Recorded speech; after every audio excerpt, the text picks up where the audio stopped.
Hey there, and welcome to GamePoints episode 134, our weekly little get together. We talk about recent gaming news. I am, as always, your host, Stephen Brown, and joining me today is. David. Tonight, David. We're going to be talking about Castlevania, the Netflix series, getting some Dead Island 2 speculation, some controversy about NVIDIA's 1030 card, and of course, that big Guild Wars 2 thing that blew up over last Nonsense. week. Make sure to say the word nonsense. Nonsense. It's more fun if you call it nonsense. So, I trust you had a good weekend. 4th of July treated you well here in the States. Oh yeah, not bad. Not bad. Real Pie Master, good to see you. Yes, Netflix. And in fact, let's just go ahead and move right into that first story. Castlevania Season 2 has officially been announced. Now, Hell yes. for those of you who don't So know, excited. last year, Netflix released an amazing Castlevania anime. It was 4 episodes based on Castlevania 3. Was greenlit for a second season that day, and we had no idea when it was coming. It Well, was damn good. If you it's haven't seen amazing. it and Yeah, you're it's at amazing. all interested in Castlevania or animated nonsense, watch it. It's really good. The second season is going to have 8 episodes. They've increased how many it's going to have, and it will be coming out October 26th only on Netflix. This is from the same guy that Adi Shankar is the executive producer. He's the guy that, to me, most famously did the Dirty Laundry movie, the Punisher spinoff with Tom Jane that you can find on YouTube. It's Oh written yeah. by Warren Ellis, who has some good comic writing chops. I'm super excited for this. It looks amazing, and I loved season 1. Yeah, well, the funny thing though is that the first season is more like a single movie than anything. Yeah, You it's kind of need four to just watch 20-minute all. episodes. You kind of just need to watch all 4 20-minute episodes together because there's not like a break. It's literally just one goes into the next, goes into the next, goes into the next, and that's your whole thing. But they broke it up on purpose because they want to make a series out of it. They don't want to make movies out of it. So I'm so excited it's coming back. I've been waiting for this basically since I binged the first season Yeah, in and then an watched it hour. again that same day, if I recall. Yeah, I watched it the second time in German to really give extra emphasis. It's Dracula and they're in Transylvania and the accents are entertaining. So Yeah, you could definitely tell they weren't sure how this was going to do on the Netflix side of things because they only had 4 episodes in the tube. But the second it launched, like a couple hours later, they're like, "Yeah, okay, this has been greenlit for season 2, and I believe it's season 3 because it did so well during that first season." So excited to see that back. Extremely R-rated, by the way. So if you're thinking, "Oh, it's a video game cartoon, I can watch with my kids," no, yeah, probably don't watch it with your kids. it is over the top violent. So just keep that in mind. So yeah, Yeah, that's it's coming. great. Super excited. Some good news. Show's just going to get worse from here on out. So be prepared Oh for no, the. no, no, no. We have more good news to follow. Let's talk about this thing that we've been waiting for quite a while. Now we know Monster Hunter World launched in the beginning of the year to much fanfare, best-selling Monster Hunter game to date. Capcom started rolling in money. People played that game like crazy, including myself.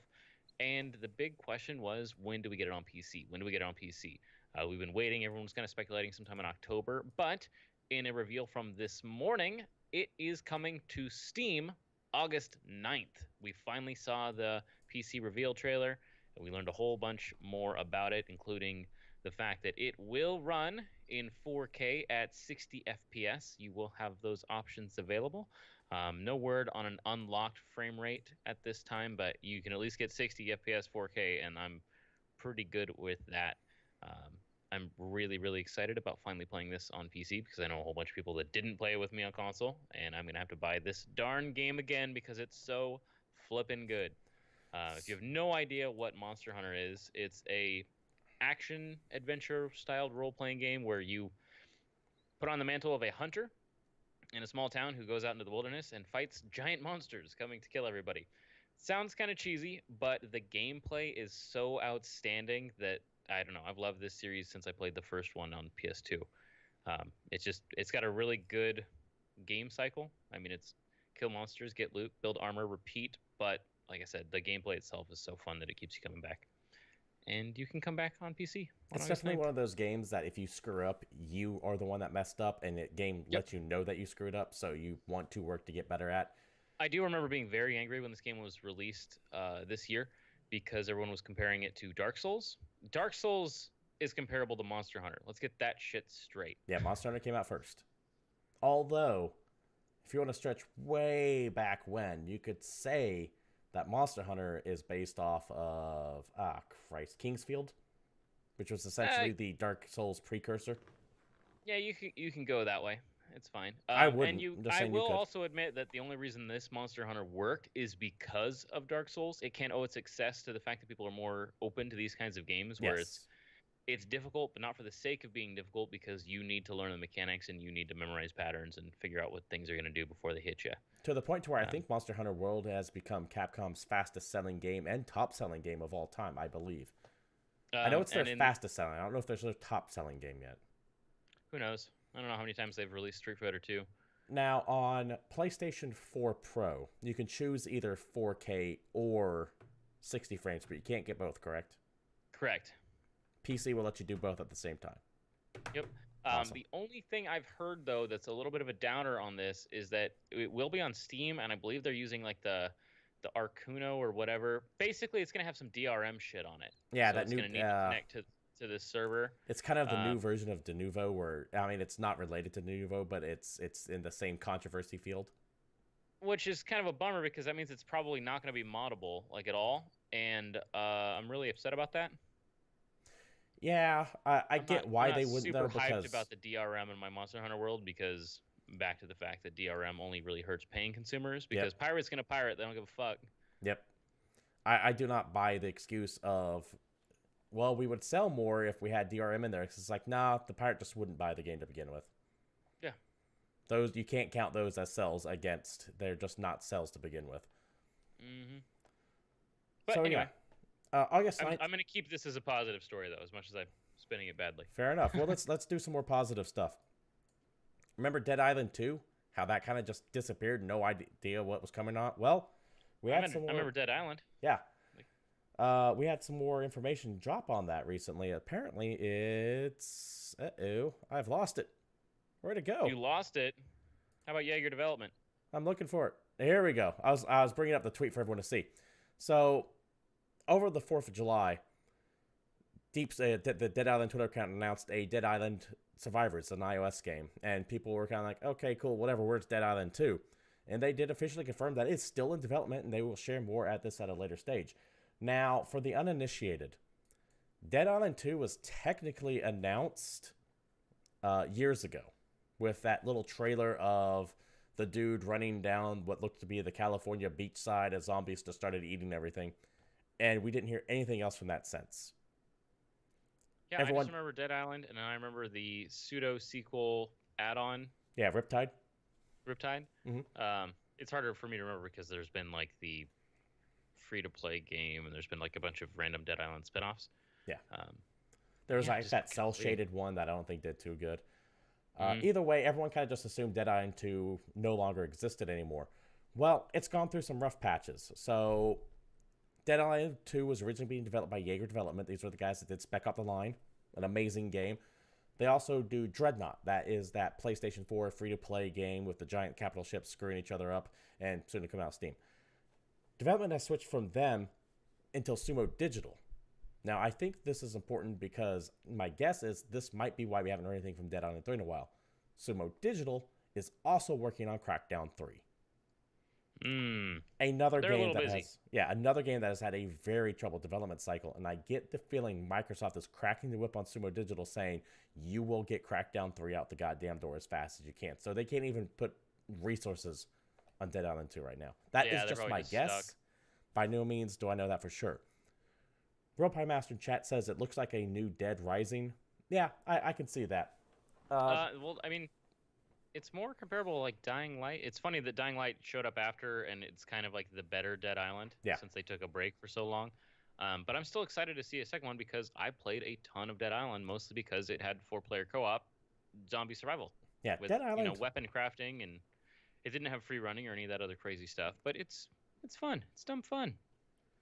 Dead Island, the closest I can compare it to would be a melee-focused Borderlands with zombies.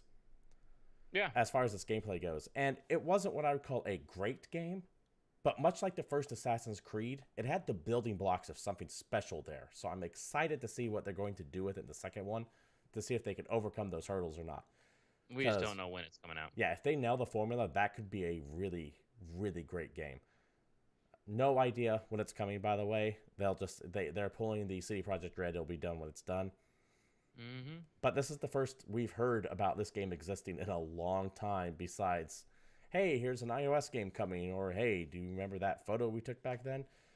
So it's still being worked on. Like I said, my theory is that Sumo Digital is all hands on deck on Crackdown 3 right now. But that is just a theory. By no means do I know anything different. If you guys are still excited for Dead Island 2, by the way, just let us know and we'll go from there. David. Yes. Let's go ahead and move on to this next story. You're going to go ahead and take over on this one because you know way, way more about this game than I do. All right, so this is actually pretty exciting. Recently, this last weekend, the guys that put together WarFrame, which is a cooperative free-to-play shooter that's been out for quite a while, had their TennoCon. It's like their big yearly conference where they go and celebrate all things Warframe, and that's where they make their new announcements for the year. It's their BlizzCon. It's their mini E3. It's all about their game. And Digital Extremes, the guys that put the game together, announced a couple things at this event. There's 2 new expansions coming out, and I think the coolest part is that they are bringing it to the Nintendo Switch. In this article from Engadget, co-op shooter Warframe is coming to the Nintendo Switch. The long-running free-to-play game is now available in portable form. Digital Extremes has announced that its cooperative free-to-play shooter Warframe is coming to Nintendo's console, but there are precious few details, not even a general release window. The Doom and Wolfenstein port developer Panic Button is responsible for this conversion, though, so you can expect some creative software tricks to make the title play well. They're getting so much work right now. Yeah, they are. They also put together the Rocket League port. By no means are Doom and Wolfenstein. If you have access to other consoles and a PC, play them on those. But, however, as a port on the Switch, it is serviceable. They're not broken. They have some issues. They're not great, but they are good ports. Well, and more importantly, you could play them on a plane, on a train, on your way to work, at work. Right. I mean, you bring a laptop or something, it's a little more noticeable than your Switch. So I think this is awesome. Obviously, it's not going to look as good. The frame rate's not going to be a solid 60 or anything like that.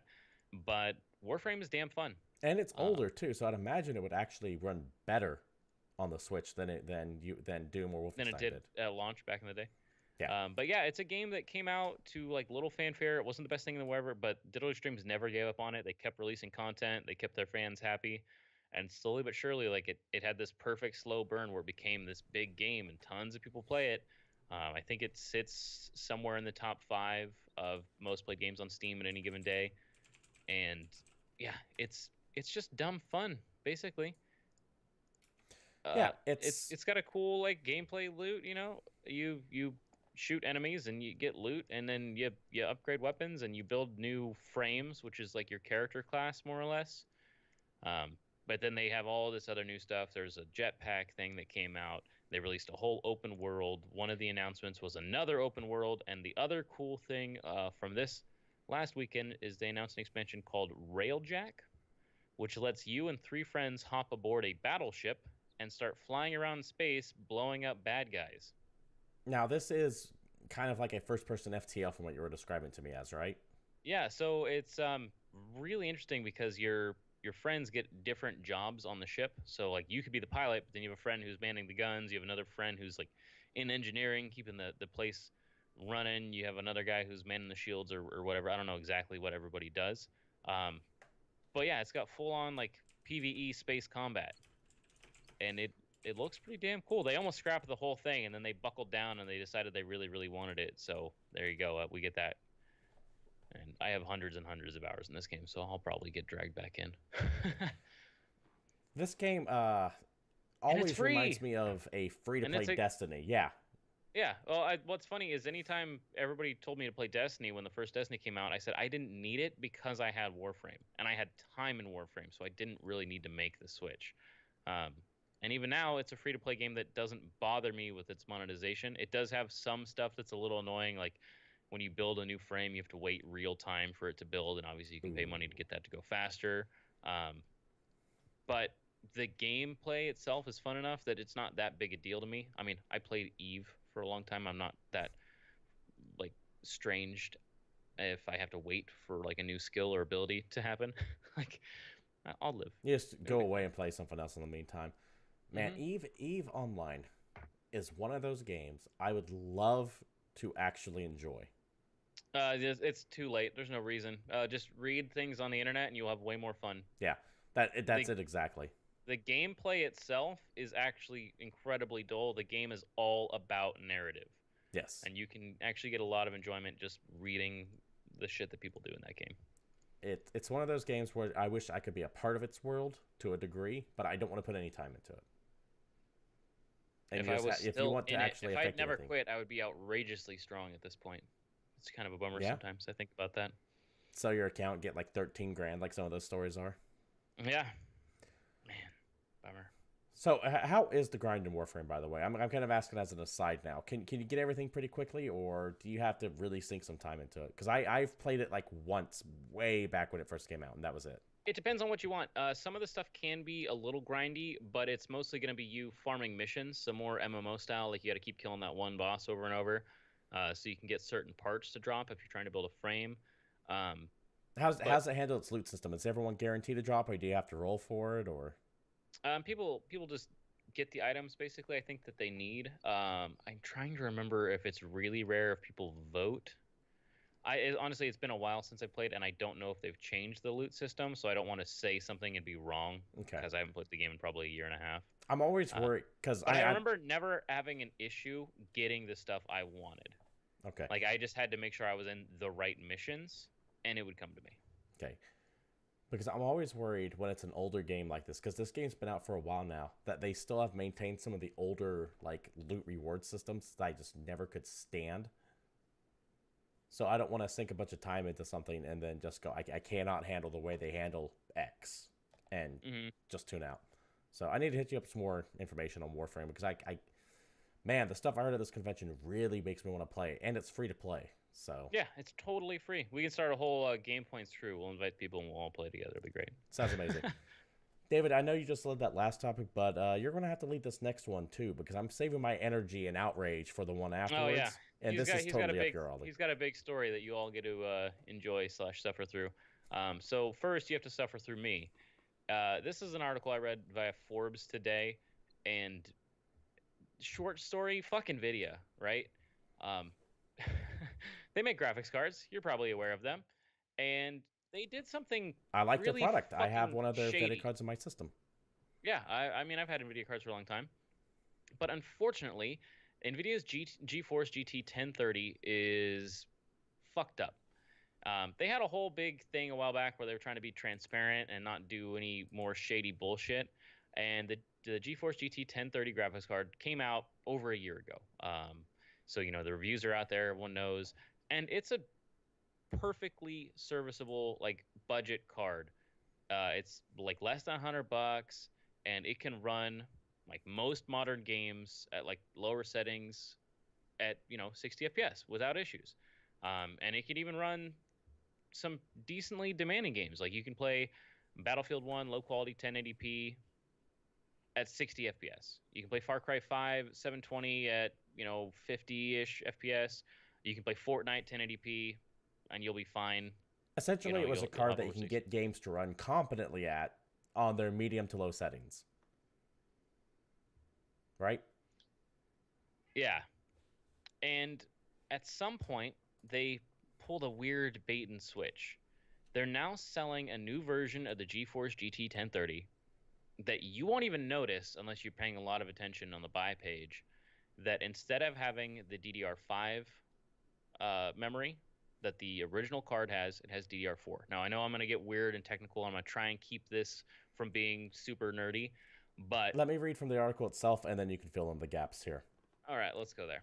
The company is now selling two grossly different versions of its GeForce GT 1030 graphics card. They're both the same price, but both carry the exact same name. That's key to the story, by the way. But one of them will disappoint entry-level PC gamers by delivering less than half of the performance of the other. Here we go. The original card, the 1030 card, shipped with a base GPU clock of 1227 megahertz and 2 gigabytes of GDDR5 memory with a 64 memory bus. The new one comes with 2 gigabytes of DDR4 memory. Now, David, why is that important? Well, DDR4, okay, so let's go with DDR5 is stuff that you can buy, and it's probably in your like gaming computer right now. DDR4 is the shit in your phone. Does that does that tell you anything? Like GDR5 is more current. GDR5 is faster. GDR5 is this generation. Is it a GDR4, significant step down? yes. Okay. Like 65% decrease in like memory. And normally that wouldn't be a problem. But the issue arises from the fact that this is still listed as the exact same card the previous iteration of it was. Yes. If you hop on Amazon and you punch in GT 1030 graphics card and start scrolling through them, you will have a decent amount of the older DDR5 version and a pretty much same amount of the DDR4 version of this fucking card. And the problem is that they're all about the same price.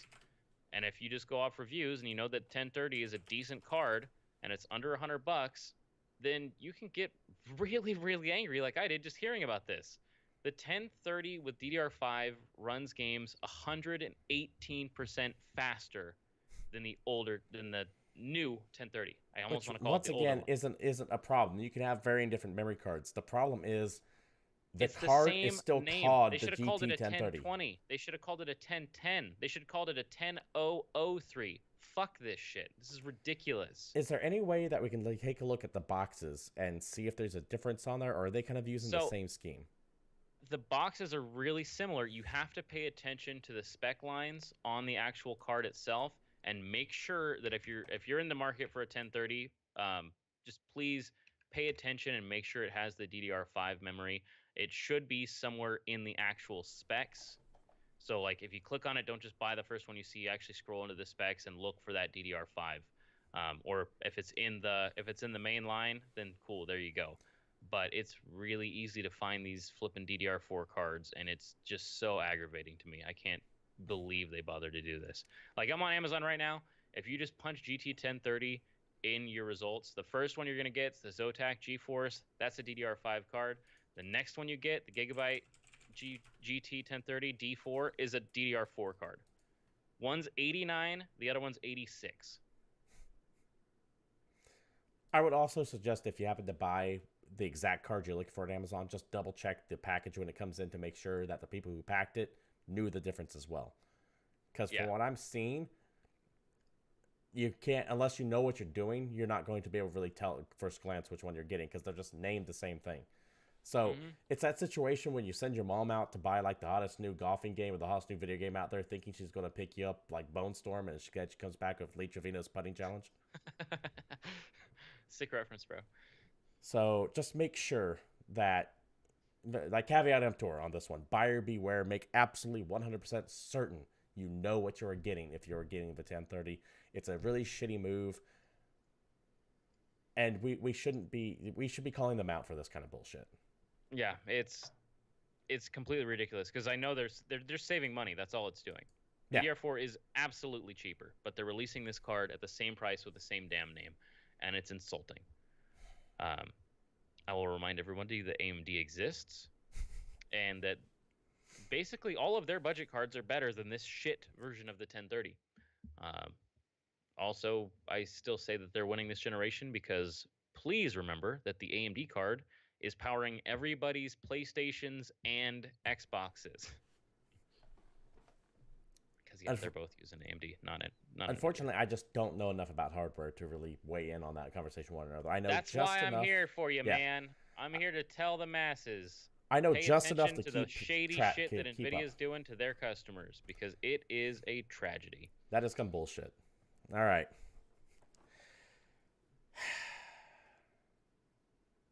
You want to get into this? You want to get real deep into the weeds? We're going to move from one bullshit story to another one. And I hate this drama bullshit. I hate it. I hate it so much. But we got to talk about it. We don't have anybody cool to interview for this. Yeah. We got to talk about this one because everyone is fucking talking about it. And I hoped that things would die out. But if anything, it's just inflamed over the past 24 hours. So this started on the 4th of July. I feel like we should mention that. This is a was story early that started last Wednesday of last week. Last week, there was a bit of an altercation on Twitter of all fucking things. Weird how that happens. Between two writers for Guild Wars 2 by the name of Jessica Price and Peter Fries. And I'm specifically going to focus on an interaction between Price and a partnered with ArenaNet, the guys who make Guild Wars 2 YouTube streamer by the name of DeRoar or DeRoar or something like that. And this is one of those stories where shit spiraled out of control and both sides had to get theirs, when just sitting someone down saying this shit wasn't cool would have sufficed. So let's give you some backstory. Let's walk you through kind of what happened. This is going to be the quick and dirty version of events, by the way. If you really want to get in-depth and detailed about what everyone is saying about what, you can definitely do that. But I'm just going to give you the Cliff Notes version of what happened. So, here we go. Just making sure it's up there. Yep. On July 3rd, Jessica Price tweeted this out. She is a writer for Guild Wars 2, and she's talking about narrative in MMOs. Since I spent all kinds of time staying on the Reddit AMA, I haven't talked about the actual game dev on Twitter for a while. Here's a thread about writing for a PC character in MMO. The dirty secret is I'm not sure if it's possible to make an MMO or CRPG character compelling because people have different expectations about what the character will be as opposed to a pre-designed character in a single-player game. Cool. I totally kind of agree with that too. I get where you're coming from. It is easier to create a character that you have 100% control over rather than a character that the player has control over because you have no idea how that player is going to associate with that character in their choices. Dorora here responded back, really interesting thread to read. However, allow me to disagree slightly. I don't believe the issue lies with the MMORPG genre itself, as your wording seems to suggest. I believe the issue lies in the constraints of the living story narrative of design. The living story, by the way, is a feature specifically tied to Guild Wars 2, if you're wondering what that is. When you want the outcome to be the same access across the board for all players and experiences, then yes, by design, you are extremely limited in how you can construct the personality of the PC. But if instead players are given the option to meaningfully express their character through branching dialogue options, which also aren't just on the checklist for achievement that forces you to go through all the dialogue options, then perhaps players would be more interested in role-playing the aspect of that particular MMORPG. Nonetheless, I appreciate the insightful thread. End. That seems harmless to me, right? That doesn't seem out the norm. That doesn't seem offensive to anyone right now, correct?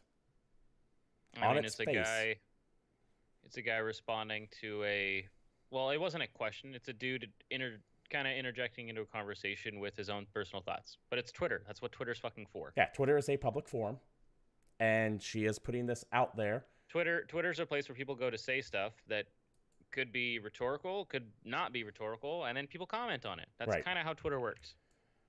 She responded back with the following here. Thanks for trying to tell me what to do internally, my dude. That face right there. A bit snarky, but all right. Okay, I get it. You had a long day. Whatever. He goes, you get mad at my obvious attempt to create dialogue and discussion with you instead of just replying that I'm wrong or otherwise correct my false assumptions is really disheartening for me. You do you, though. Sorry if I'm offended. I leave you to it. And that seems to be the end of the discussion. He was out. He was done at that point, right? Yeah. I mean, with his little, like, I don't know. It's not, like, super polite. It's kind of parting shoddy, but yeah, I agree. It's him saying, okay, well, I guess you're mad now, which is an overreaction on his part. I agree. There is that on there. But yeah, besides him being a little bit of an ass about it, it's, you know, and he pieced out. It is what it's. Call a spade, and then he's gone. Yeah, he's done. Now it's important to remember. I believe this gentleman is a partnered streamer for ArenaNet, meaning they actually have a working business relationship. It's not just some random dude. Okay. And if that was the end of it, okay, break time, we're over, we're done. That wasn't the end of it, however. Miss Price then goes through and responds kind of poorly on her own Twitter, in my opinion. You can see one tweet where she talks about, today being a female dev, this guy comes up and tells me how to do my job. Is essentially summing up what he said and quote tweets him. That's her essentially going to her audience, all the people that follow her, and go, look at this fucking asshole right here. In not so many words. Kind of a dick move as well, right? You're calling that guy out for what seemed to be a reasonable discussion, going, hey, that sounds cool. This is where I disagree a little bit, you know, like how Twitter is supposed to function. Mm-hmm. Well, he was kind of asking a question in a way, like he was trying to facilitate conversation, Yeah. and she didn't And he bite. also said, hey, I disagree with that. I think blah. That And seems then harmless on its face, right? and then he said bye, and he also said sorry. Yeah. She responded this way, not a couple minutes after quote tweeting him and putting him on blast to his followers. Like, the next rando asshat who attempts to explain to me the concept of branching dialogue to me as if, having worked in a game narrative for a fucking decade, I have never heard of it, is getting insta-blocked. PSA. This is where shit gets out of hand. Because he didn't question that you didn't know how to work on it at all. He just said, I disagree. Here are my thoughts on it. I mean, I don't know. She kind of has the right to just be mad at people trying to tell her things because, I mean, she is an opinionated person. Absolutely. And in her bio mentions the fact that she blocks people all the time. But in her bio as well, she mentions she works for ArenaNet, that she is a writer for Guild Wars 2. It is safe to assume that most of her followers follow her, not for what she says, but because she is connected to Guild Wars 2. Now, that is an assumption. I will fully go out on the limb and say that. But she is repping her company on her Twitter bio, directly interacting with someone who has a professional business relationship with ArenaNet.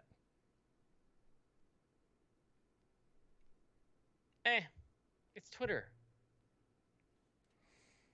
Like, I still don't think it's a big deal, even now, even after this specific tweet.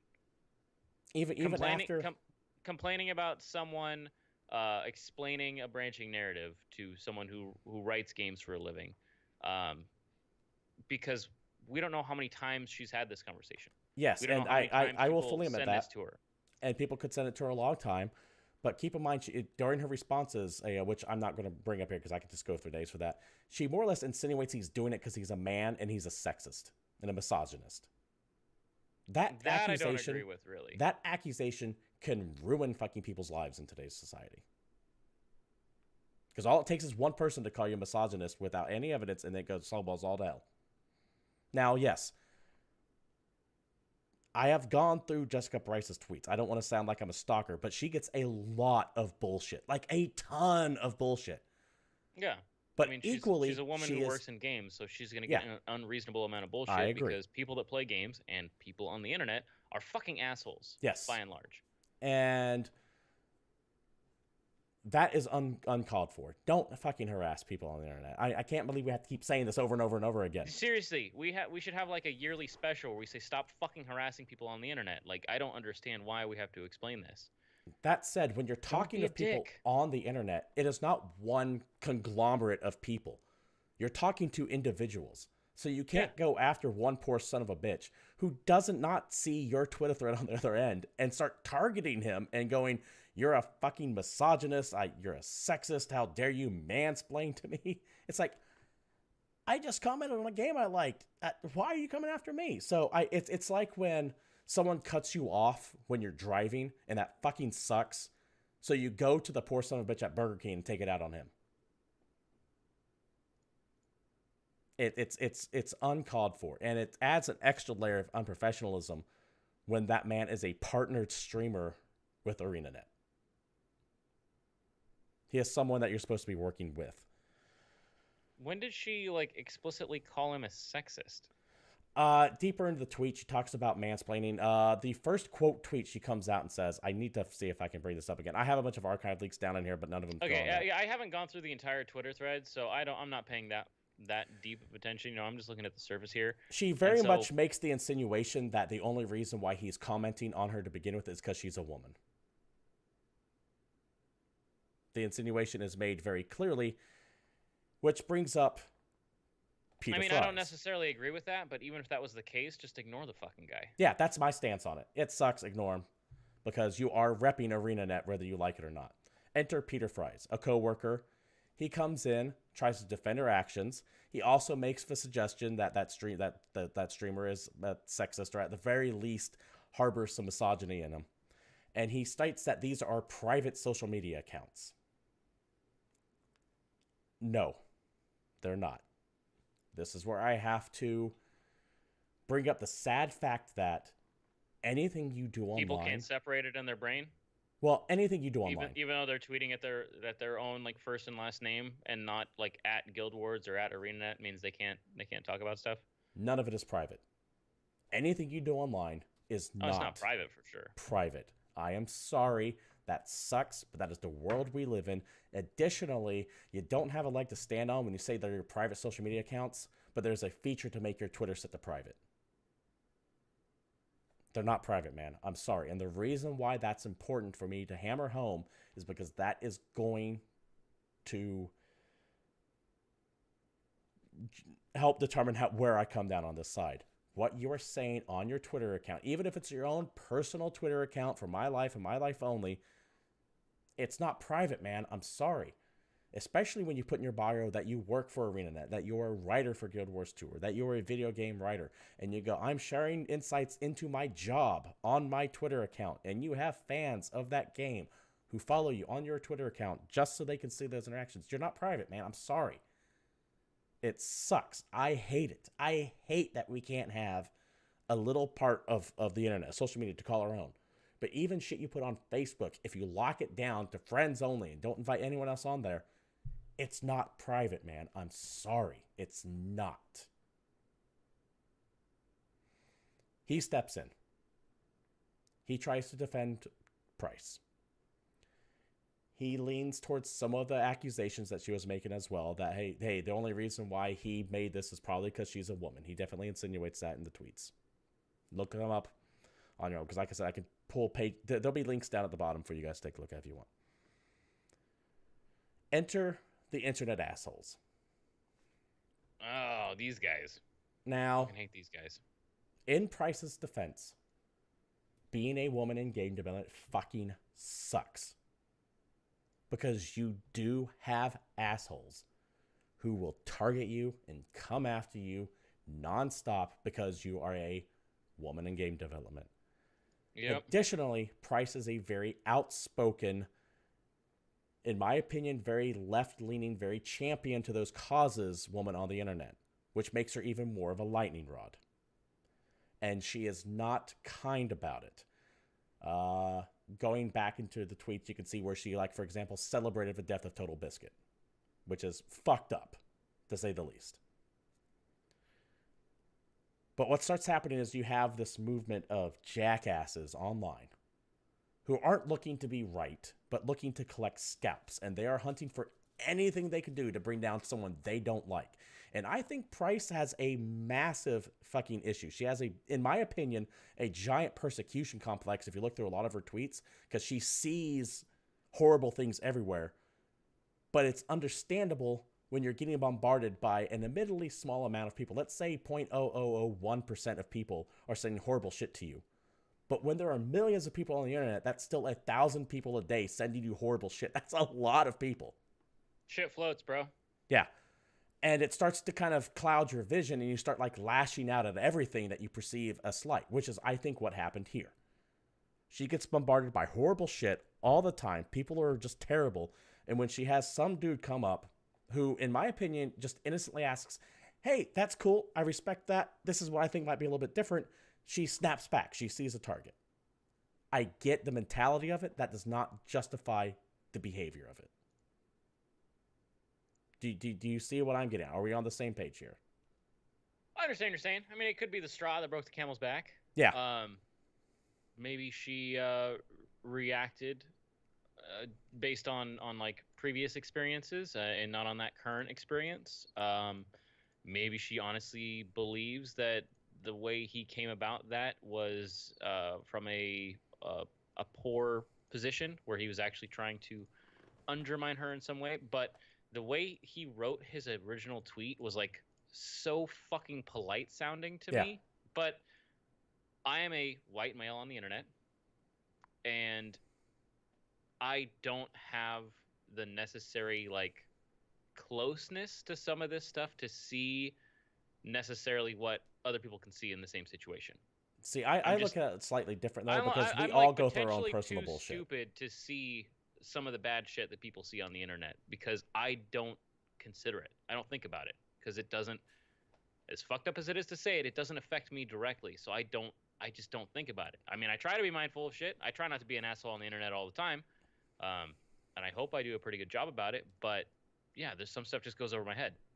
Fair enough. So I don't know. I can't say 100% that, yeah, this guy was being an asshole and she's right. But I also can't say that, no, she's just completely overreacting because I don't know what her day-to-day's like. I don't know how she read it because remember, at no point can you read anything on the internet with the inflection intended from the writer.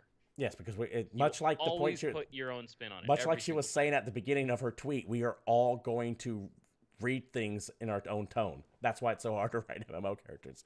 Yeah. Let me ask you this. You have a shit day. Is it all right for you to take it out on the poor son of a bitch at the fast food market? You should ask the president. I'm not asking the president. I'm asking you. No, I try not to take anything out on anybody, but I know I have. Were you right to do so? Because I'm fucking human. Were you right to do so? Probably not. Probably not? Probably not. I would say you're not right. Now, the point I'm trying to make is... They really screwed it up, though.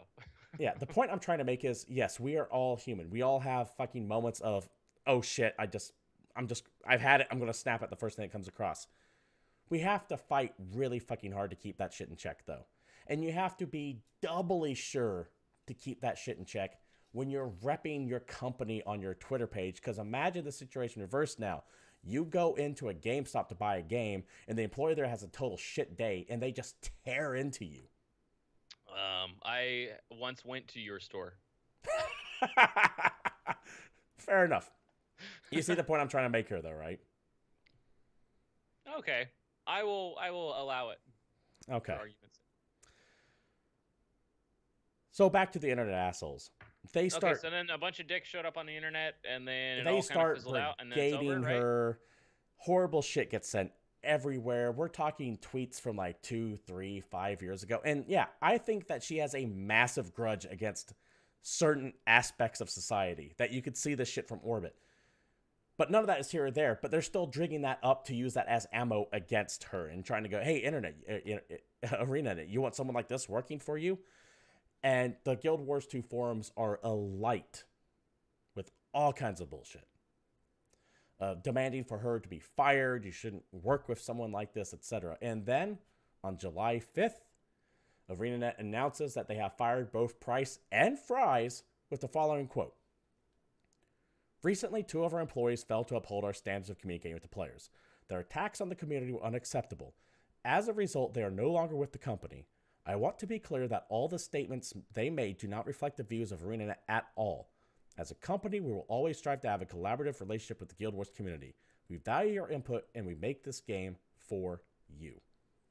Okay, I don't know where you sit on this side, or on this topic right here, but that's fucking stupid. There is no reason they should have been fired based on a fucking Twitter argument. God damn, I can think of better people to get fired based on just shit they said on Twitter, much less at other places. I absolutely agree with some caveats. This is just letting the witch hunt win. I absolutely agree with your mentality here, with some caveats. Like, I can say they don't represent our thoughts. They're being disciplined. They're being suspended. They're being... I don't really care what kind of punishment. Even be like, they can't put ArenaNet on their bio. It's now a private account. Or I don't care, but don't fucking fire them. God damn. So in the immediate aftermath, you have a multitude of sites picking sides, and you can more or less guess what publications are picking what side on this. Some are saying that Arena has set a dangerous precedent, claiming that the cause of women have been set back for years, and that defending yourself for sexism will get you fired at this company. Others saying that Arena should be championed for refusing to let their employees talk shit to their fans and make basic accusations about being sexist. Now, David, you kind of gave your take. Here's mine. This is yet another example of people looking to collect scalps instead of actually trying to change shit. All we have to do is look back at the Subnautica dev who was fired, I want to say back in February, for leaning to the right and saying some horrible shit online about the right side. The same people who are celebrating them for a right-leaning dev getting axed and saying free speech has consequences are the very same people now screaming that this is unfair And vice versa. The people who are cheering that she got fired from her net were their sons going, oh, you can't fucking fire someone for wearing a MAGA hat. It's hypocrisy all over the goddamn place. Additionally, this shit won't even be discussed a week from now and will be all but forgotten in a month. The fact that we're not talking, that no one is talking about the Subnautica div in relation to what's going on here shows that this is all just another nameless, worthless battle in the hell that has become the culture war since fucking 2014. Price's comments were 100% out of the line. And Fry's excuse that their Twitter accounts are private is extremely naive to the nth degree. However, these two should not have been fired based on this one incident alone. Especially Fry's, whom while I might not agree with what he was saying on there, his statement seemed very cordial in his responses. Yeah. He was very tempered in what he was replying with, and he was still fired as well. He wasn't yelling. And again, even the stuff that she was saying, I don't like that's not fucking fireable to me. As for Price, at worst, I feel like she should have been told to apologize for the comments and make ArenaNet make an official statement about the matter saying her behavior was unacceptable. Remember, this is someone ArenaNet does business with, and not a day or two before that, she also got into another spat with another streamer they do business with. So there is some here. Still, you don't get fired for this. At best, you get a warning and told, hey, don't do this again. Lock your account down or something like that. But what we do not know at this time, and this could have changed over the past few hours, information is still coming out, is if Arena has warned Price in the past or not. This could have been a first-time issue, which does not justify her dismissal, or it could have been the final straw on the camel's back. If you go back through her history, she does have a history of making very inflammatory statements toward partnered streamers, gamers, etc. And she could have been dragged into the office multiple times saying, you need to watch your Twitter account. If that's the case, and if she was warned multiple times, I understand letting her go. But if this is the first offense, and they never said anything to her about it, and they never said, hey, you're representing us in your Twitter bio, you need to tone the rhetoric down, it is bullshit that she got fired. So that's where I stand. I don't think Fry should have been fired at all. Yeah. He seemed to have been very respectful in what he was saying, even defending her, even if I don't agree with what he was saying. Because he was also making the allegations about, hey, they're only doing it because she's a woman. But he was at least doing it in a softer way than she was. As for Price, let me reiterate. If this was the first time that ArenaNet, like if ArenaNet never once warned her about this or said, hey, you can't be saying shit while repping our brand on your Twitter account, if they never came up to her and said that, it is bullshit that she was fired. If this has been a reoccurring problem and they sat her down and gave her multiple warnings, I get it. Because you can only tell someone so many times you can't do this before you got them fired. Ultimately, they were both fired. It has caused a shitstorm online. And at the end of the day, regardless of where you fall on this issue, like it or not, what you say online is public. You can scream, you can cry, but the shit you say will get out there. Even if you lock down your Twitter account, which neither one of them did. So I don't think the excuse of saying their private Twitter accounts holds water because they are not protected. When you talk about your job and you're very open with what you do, people are going to comment. Additionally, like it or not, people will, on both sides, associate you with your job. This is why you have people going after other people's employees because they don't like their political opinions. This is the fucking hell we have created, and it is naive not to assume otherwise.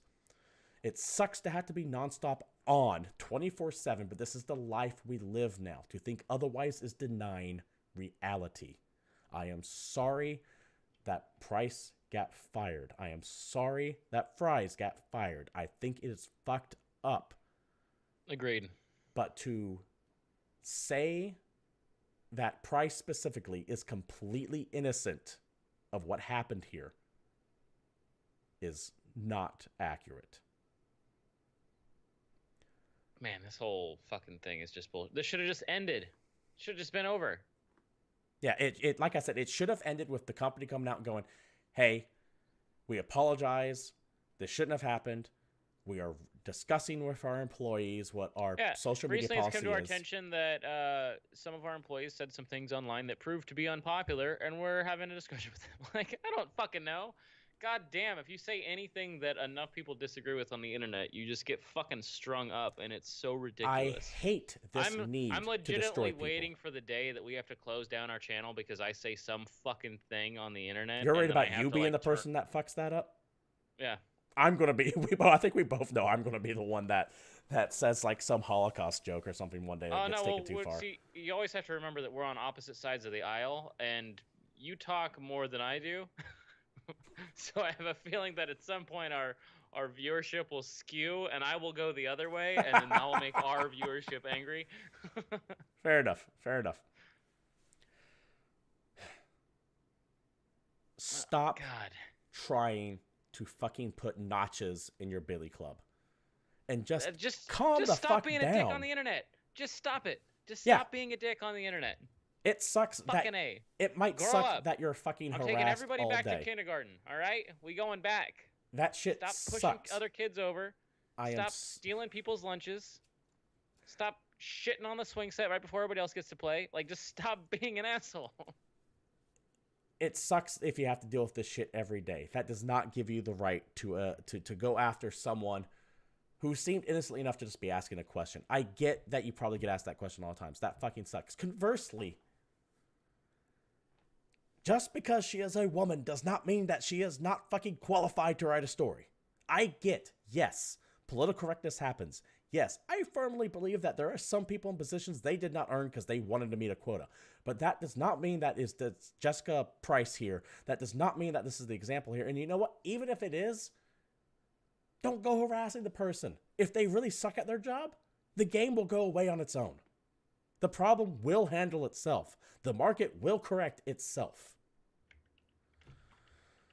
Real Prime Master says, Capitalist says he did say he was Republican in all the episodes, and I've seen Pell hasn't said anything. I would say that David over there is at best politically agnostic. Depends on what you're talking about. Yeah. My personal stance on things is do whatever the hell you want. Don't ask me to pay for it.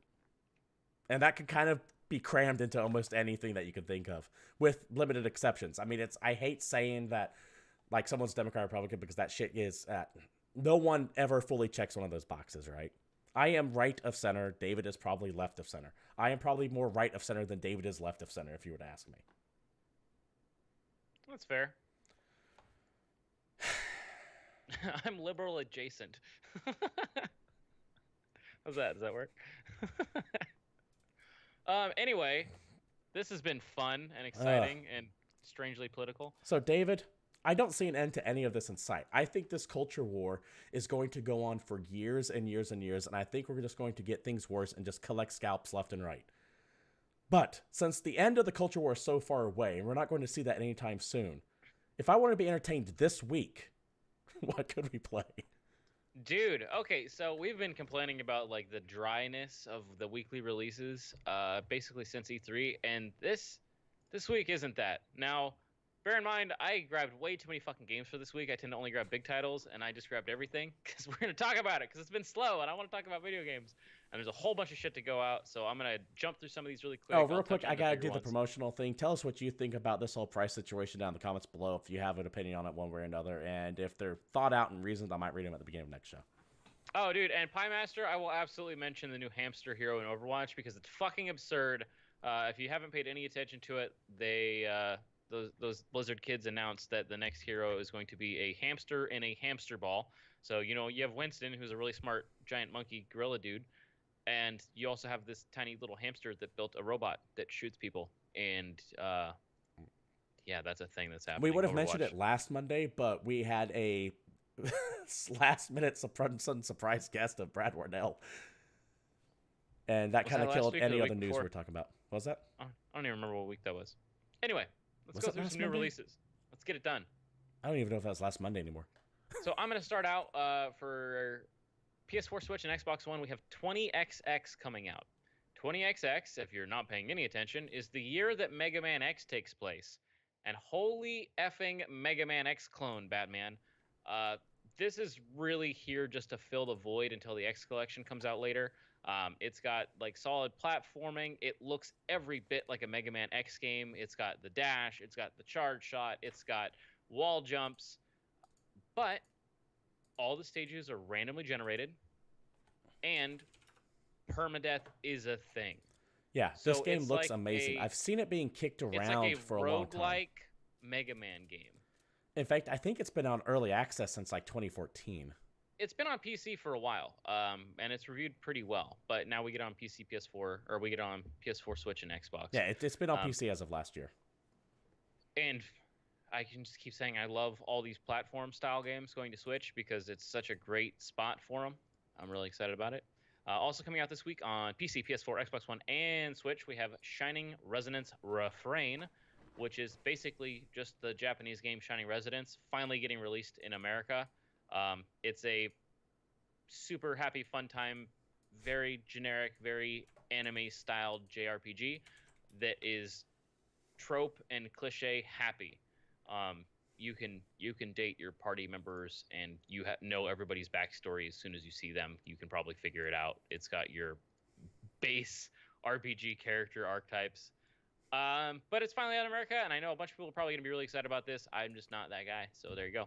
Also coming out this week, we have Bomber Crew for PS4, Xbox One, and Switch. This has actually been on PC for a while. This game is awesome. It's similar to FTL, which is a game in which you manage a spaceship, except for you're managing a bomber in World War II. So you like randomly generate your 4 little crew members, and you throw them up in the air to try and get not shot down. And they're manning the guns. One of them's a pilot. One of them's rapidly trying to fix bullet holes so that you can keep that bird afloat. And that game's kind of a hoot, and you can. It actually looks pretty amazing. I didn't know this game existed until you told me about it earlier. And now yeah, I'm probably going to buy it tonight, to be quite honest with you. Yeah, dude, it's a good time for. That looks like an amazing Switch game. Yeah, also coming out this week, we have Insane Robots, PC, PS4, and Xbox One. This is a tactical strategy robot-based card game. That's all I'm going to give you on that one. We have Lion Song on Switch, which is a story-driven, clicky adventure game where you take the control of 4 different characters whose narratives all kind of intertwine and their decisions affect each other. We have Defiance 2050 for PC, PS4, and Xbox One. This absolutely 100% is the Defiance MMO that launched years and years ago on PS3 and Xbox 360, that also launched with the Defiance TV show that we can remember, right? That was super successful and didn't fail at all. Hey, I like the whole idea of the show that affects the game and the game affects the show, and it was super cool conceptually. I actually played this MMO back in the day, and I did enjoy it because you could get a car. It's the exact same game. Don't expect anything new, but it has all of the add-on content added, and they re-upped it for 64-bit architecture so you can make it look a lot better. We have Muddle Dash on PC and Switch, which is multiplayer squid racing. You and your friends can play as squids where you try and grab a present and be the first to the party with the present, because if you show up to a party without a present, you're just a dick. Digger Die's official launch is on July 10th. This has been in early access for a while. This is on PC. This game is interesting to me because it's Terraria meets tower defense plus a lot of physics. So aesthetically, it looks like Terraria, but stuff comes out in the night, and you really need to defend your base, and it's all physics-based. So if you build a bridge and you don't put any sports, it's going to crash. We have Black Sea Odyssey on PS4. This is a top-down rogue light space shoot-'em-up RPG with giant bosses and old-school tech. It's not quite a bullet hell as far as a shooter. But there's a lot of stuff on screen. I like it because it has a cool kind of spear mechanic where you can shoot a spear from your spaceship to grab the bosses and like kind of rip them apart. Think the spear from Mad Max. We have Spectrum Retreat, which is an indie adventure strategy game on PC, PS4, and Xbox One. If you watch this trailer, it's like Stanley Parable meets Portal. Like there's this creepy robot voice talking to you, and you're like kind of stuck in this area, and then all of a sudden your comm breaks, and there's a girl asking you if you're actually a prisoner. The trailer is really interesting, but I don't know anything about it. Big one coming out for me this week, Warhammer Vermintide 2 is releasing on console finally. I think, though, right now it's only on Xbox One. This is Left 4 Dead with Ratman and a huge focus on melee. The first Vermintide is fantastic. The second one is no slouch in its own right. And if you have Xbox Game Pass, good news, you own this game. It is included day and date. So if you already have Game Pass, then you get it. Vermintide 2, I just want to give my 2 cents on it. It is an amazing game if you like that asymmetric multiplayer thing. It's not even asymmetric multiplayer because it's just 4 against a horde. You're not 4 against 1. Yeah, it's a horde mode game. It's Left 4 Dead. Yeah, it's a ball, and they do Left 4 Dead better than Left 4 Dead did, in my opinion. Yeah, it's really fun. Mindball plays on PC July 11th. This is actually just a game leaving early access. I had to bring this up because this is a game that's so funny to me. It's basically a racing game where you play as a bowling ball, but it's physics based, so it's like difficult to drive around. The whole gimmick here is that this is the game that had that whole brain sensing headband that you could get, where you can actually play the game with your brain. It's I've seen do those. you remember what I'm talking about? You Yeah, wear this yeah, little yeah, yeah. headband, and it like read your thoughts, but I'm pretty sure it's just you leaning your damn head, and you're driving this like ball in this little racing game around. I kind of want We to get also into have the tech behind that and see how that actually works. interesting. I'm very We curious also to know how that works. I wasn't gonna cover this game originally when I looked at it. It's Islands of Nine, because it's hitting early access, and I normally don't like to talk about early access games on Steam, but it's starting. This is a battle royale game through and through, but it looks like Crisis, which is to say, it looks fantastic. Really? It's like Crisis PUBG edition, and the gameplay looks like Call of Duty. This could be more up my alley than the other battle royale games. I always thought that PUBG was kind of slow and Fortnite was too cartoony. This might be that happy medium where it's still sci-fi based, so I'm not going to say realistic, but the shooting looks much more approachable and hopefully much less buggy. So that's the thing that's happening. We also have Rifter on PC.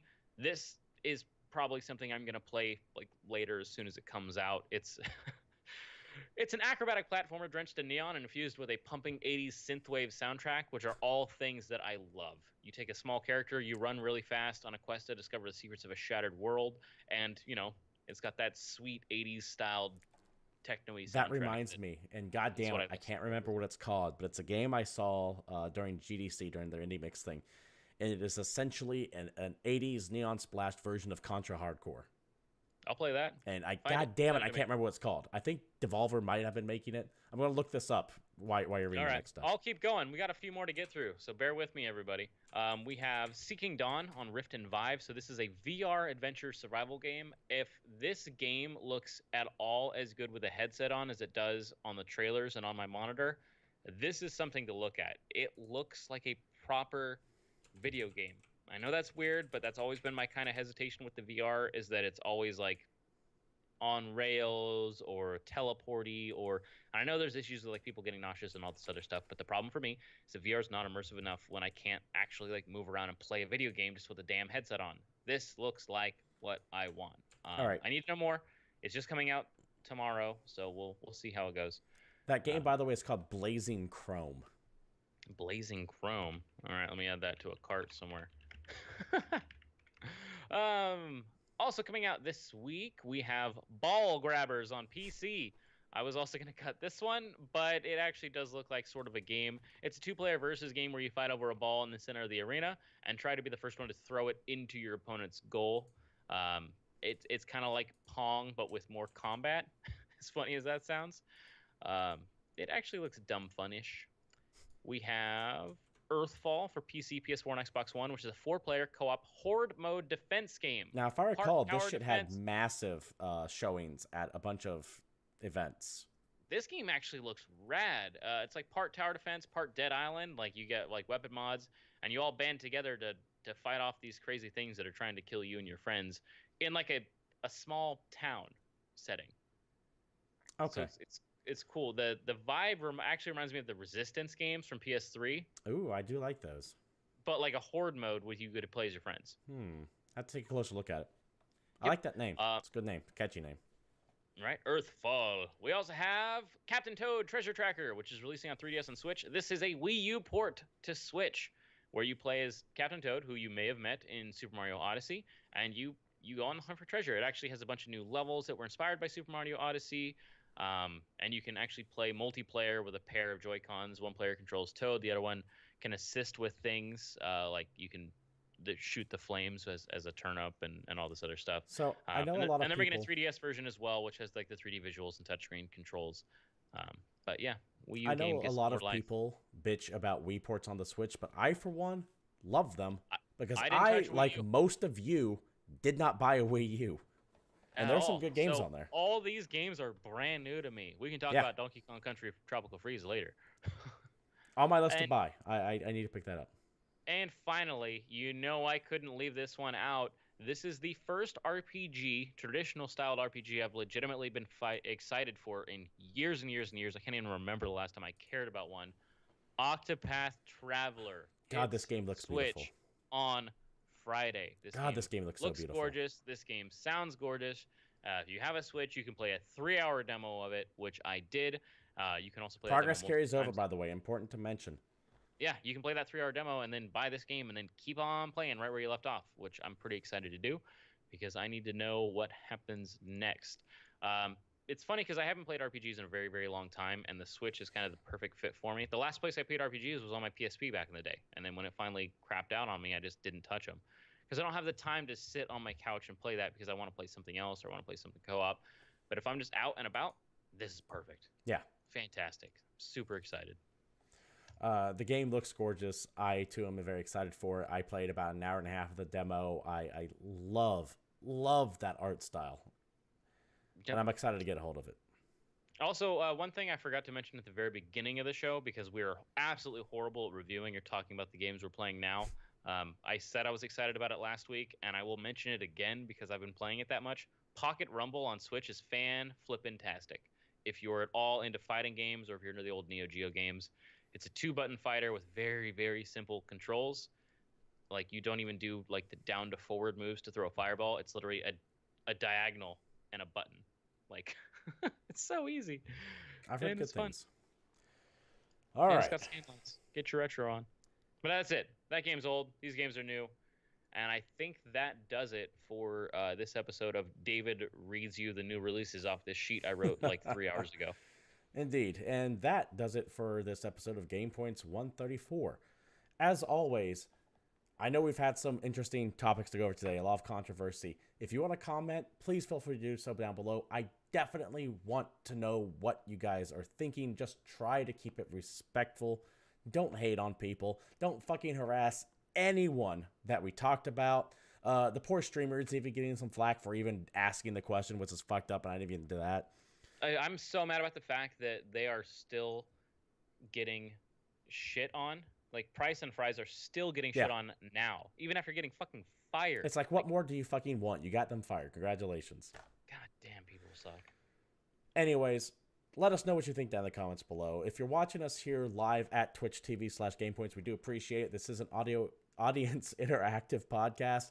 We try to take questions as they come in, but if you can't watch us live, just go to youtube.com/c/GamePoints. Yes, we have a real YouTube page right now. Finally. Woo! And leave your comments there. It only took 3 years. Regardless of where you happen to be watching us at, like, comment, follow, subscribe, dislike. Let us know what you think, even if it's not necessarily positive. I want to hear feedback from you guys. This is I want to know what the pulse is out there and what you guys think. But as always, I appreciate when you can watch live. Real Pie Master, thanks for showing up. We will see you next Monday at 8 p.m. Pacific Standard Time here at Twitch TV/GamePoints. But until then, we're out of here.